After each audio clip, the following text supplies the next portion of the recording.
I've finished all my speech training, and I'm ready to do some true commentary work here in the field. Lives are at stake, and I'm here to review them one by one. And now for Chapter 1. I don't know why I felt like doing that, I just thought it'd be funny. And there was this... Okay, there were at least 2 text skips there. And the text skip there. Okay, I'm barely getting any of the plot, so I feel awful about this, but come on, dude. Don't do the text skips.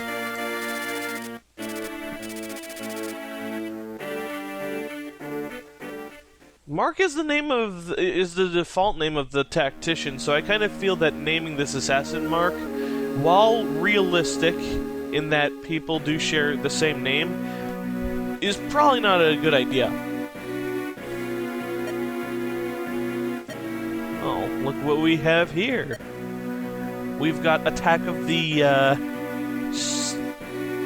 Damn it. There's a joke in there for hairdos, I swear.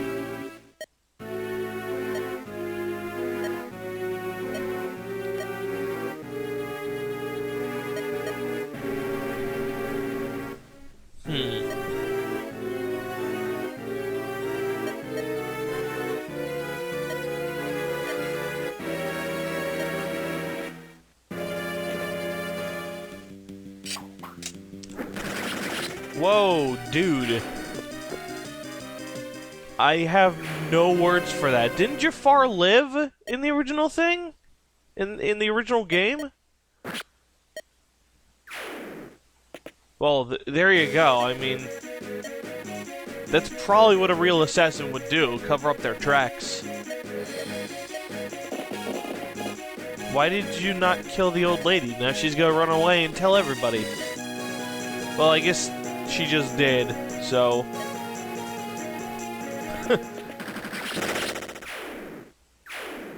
Wow, this guy is serious god mod. And that was a lot of text skip. Wow. Is that gonna be the whole joke for this entire LP? Well, actually I don't call my videos LPs, but, you know, whatever.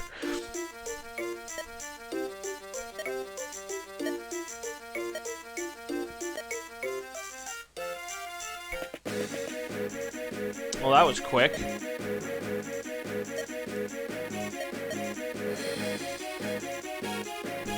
Dark blue. You're talking about your.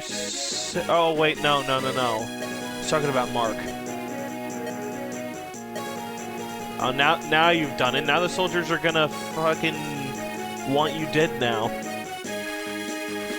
Yep. Case in point. Jonas, what the hell? I love how whoa, Lowen.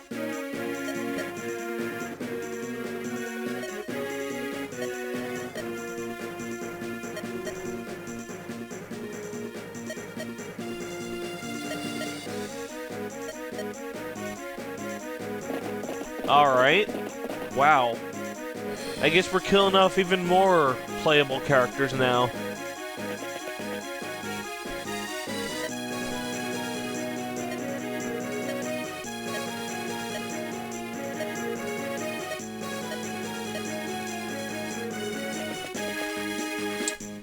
Is Jafar truly dead? Or did Mark actually fuck up killing him? Which just makes him seem not very competent when you think about it.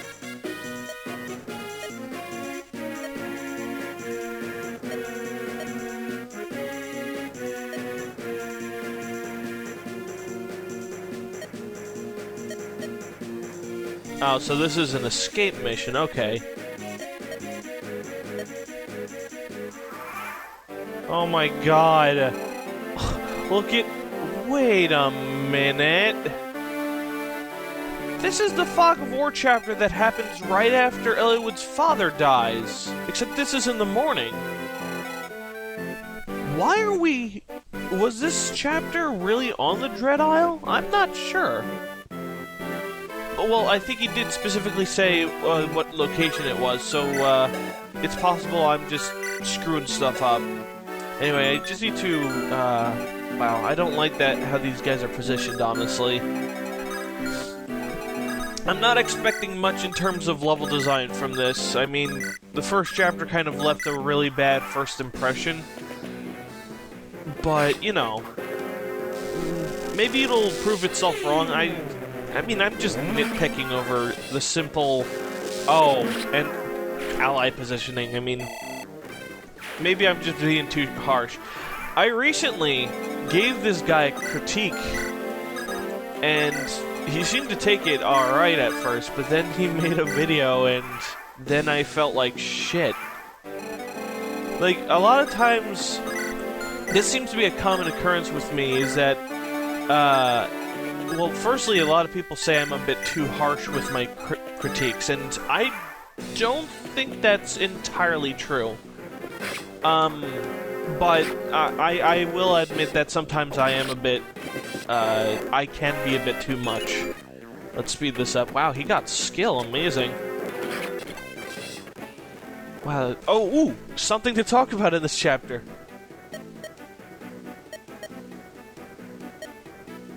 Doesn't wow. Wow. That's the extra reinforcement you were asking for, huh? Well, alright. Okay, who is low level? Okay, you know what, Anthony, I'm gonna have you visit this house. Hi there.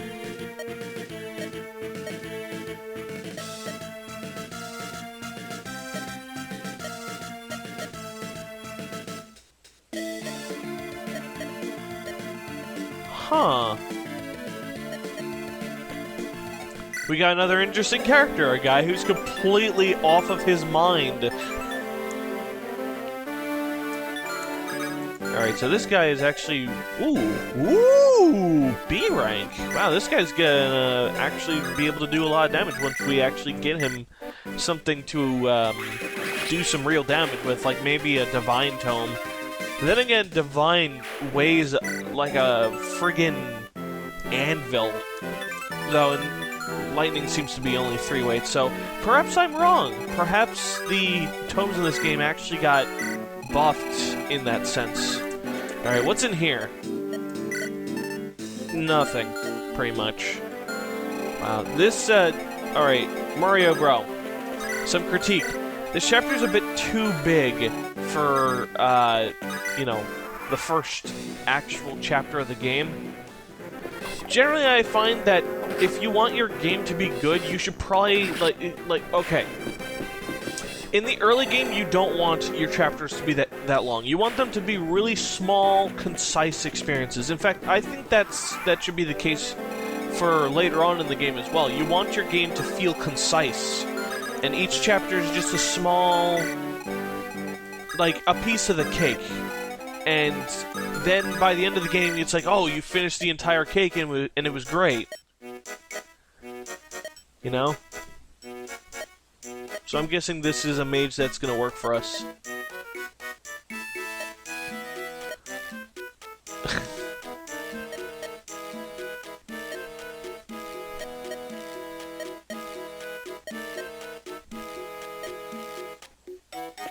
And we've got another batshit insane guy. Wow, this game really likes people who are batshit insane. And wow, this guy's stats are actually really good for a mage, actually. Actually, I'm not sure. I mean, they just look good. I mean, usually when I think of mages, I think of, like, really low stats to compensate for the fact that they are absolutely... They have, like, the best weapon type that can attack 1 and 2 range. It attacks resistance, which is usually very low. So, basically, you got a unit that does a good amount of damage and has the advantage of 1 and 2 range at the same time. So, generally, what you want to do to nerf that is to give them not too great stats. Or, you know, give them bad defense. Actually, something I recently talked about with my buddies working with me in Fire Emblem is that, like, you don't generally do a lot of damage with your strength stat. You actually do more damage if you have high durability.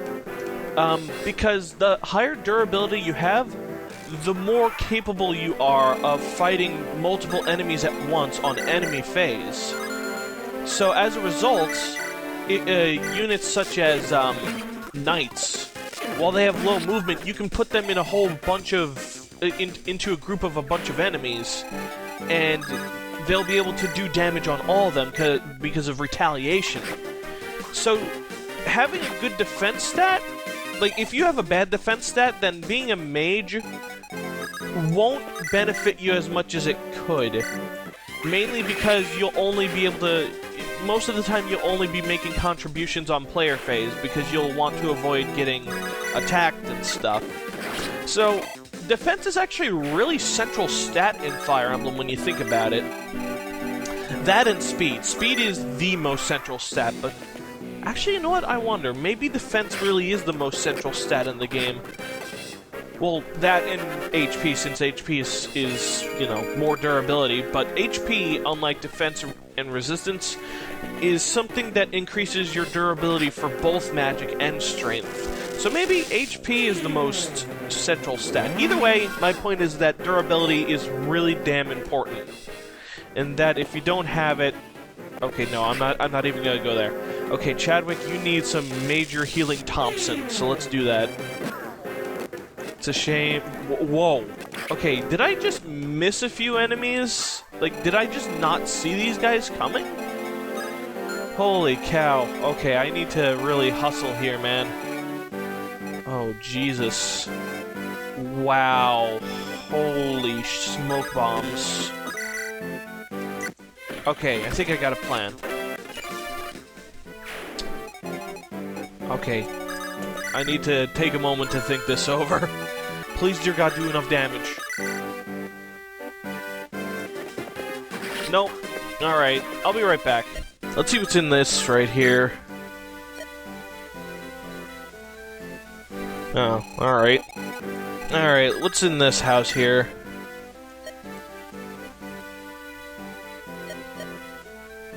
This is the same exact text for when the game tells you about this stuff, actually. Alright, what about this house?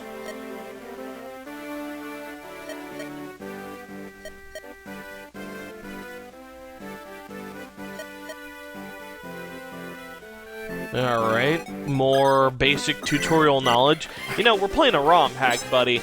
I don't think we need to be told this stuff. Well, actually, you know what? What if they forgot?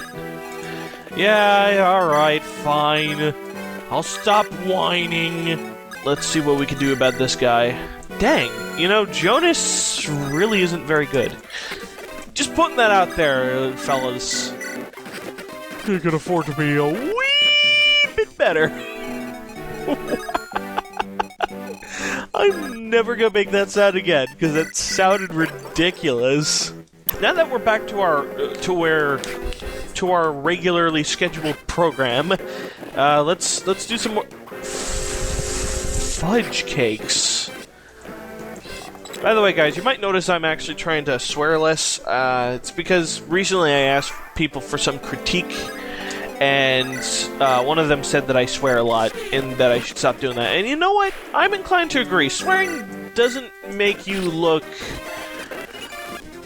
very intelligent. Like, if you... I mean, some of you probably don't mind, but generally speaking, when you hear somebody swear a lot, it doesn't make them sound educated. And considering this is a channel where I'm trying to push my credibility as a reviewer, for lack of a better word, I think it's important that I sound intelligent when I speak, so that people are more inclined to take me seriously. Not gonna lie, this chapter's not impressing me. Damn, this guy can't do anything. I think he's just better suited for healing. Which, you know, that's a good design decision, actually, because if you have a unit that you want to heal, you should design him so that the player is inclined to heal him. I guess the reason why he was made a bishop, specifically, is so that his entire purpose is healing, and so that he has a way to defend himself in really bad situations. So, you know, that seems like a plausible level design decision. Well, not level design, but game design. You know, Dream of 5 actually did that too, and but they didn't give you access to light magic until fairly late in the game. Like, I'm pretty sure that I came across my first light tome. Oh, new unit? All right, I'll hold on to that thought.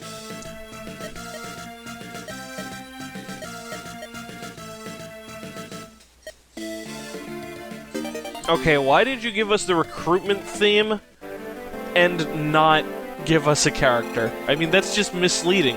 When we hear that theme, our mentality dictates that we assume that we're getting a new character. I was getting really excited there, because I was like, oh man, is it gonna be generic soldier man that I recruit this time? Oh, I've always wanted a generic soldier for my birthday. But alas, that is not the case. Anyway, back to what I was saying before. Dream of 5 did the whole, light magic on healer thing, but it didn't give you a light magic tome until fairly late in the game, and I personally think that giving healers a way to fight back is not a bad idea. Oh boy. Okay, Lowen, what do you got? You got 7 speed. Alright, I want to visit this house here. So, it's probably in my best interest to not lure him out. Ooh, nice level up, man. And let's see what's in here.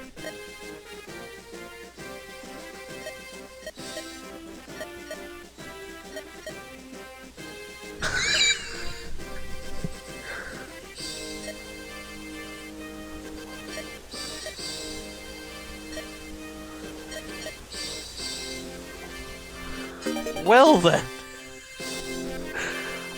Oh, okay, so he doesn't move. Okay, we'd better smash his head in ASAP. Okay, ooh, there's a talk thing there. I want to do that.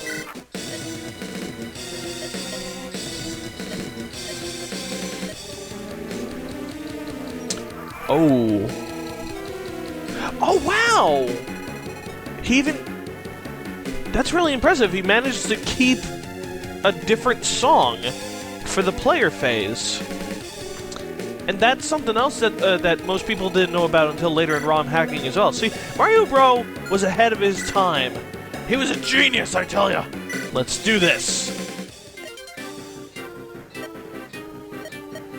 Wasn't Lowen not very talkative?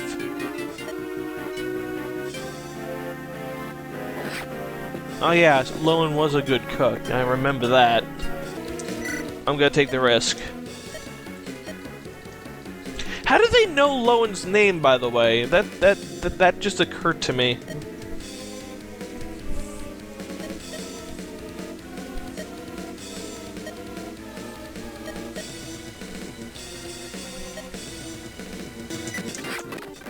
There we go, much better. Now he's all chopped up for you to burn, Keegan, for a nice breakfast supper. Really? Really? That's your death quote? Well, I suppose it's better than some generic, "Ah, no, we must pillage the village" quote.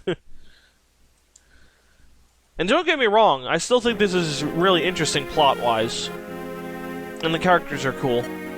Black Fang! That totally sounds like something Eliwood would say. Whoa, whoa, whoa, whoa! Eliwood. Okay, I kind of feel that's out of character for Eliwood. I don't know, it just seems odd to me. Lowen is dead. Wow, he is dead.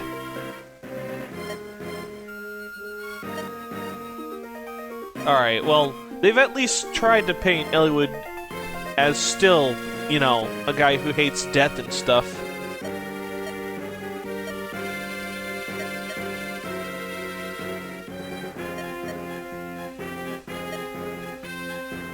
Eliwood, I believe this was made clear, but wasn't Eliwood aware that not everybody in the Black Fang was evil?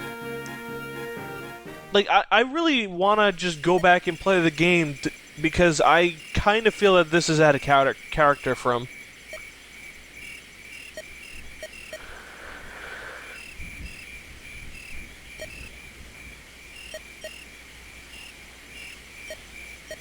So I'm guessing Anthony knows Lowen.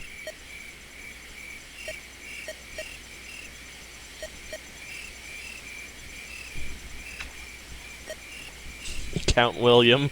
That seems like such an unfitting name compared to, like, the other names we experience in Fire Emblem 7.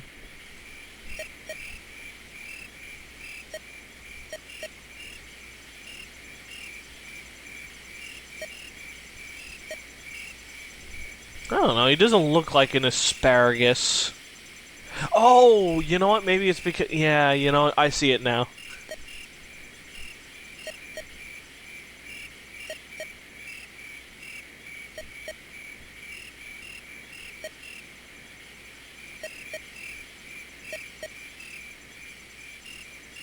Yikes.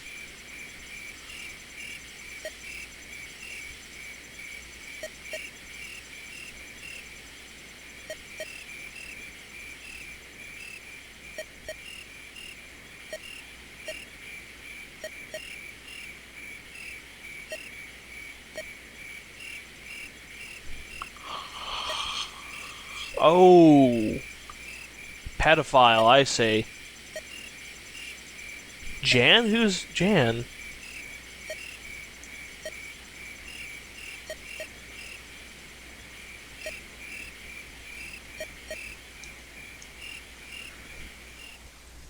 Huh.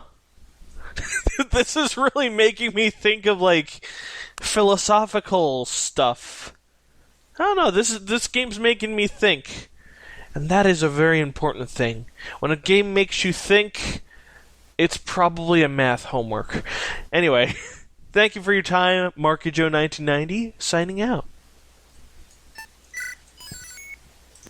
Here's some additional things I didn't mention during the commentary that I feel I must address. I felt Lowen's dialogue was a bit out of character for him, and the fact that he stated what Eliwood was doing to the enemy seemed a little off to me. Like, why would you do that?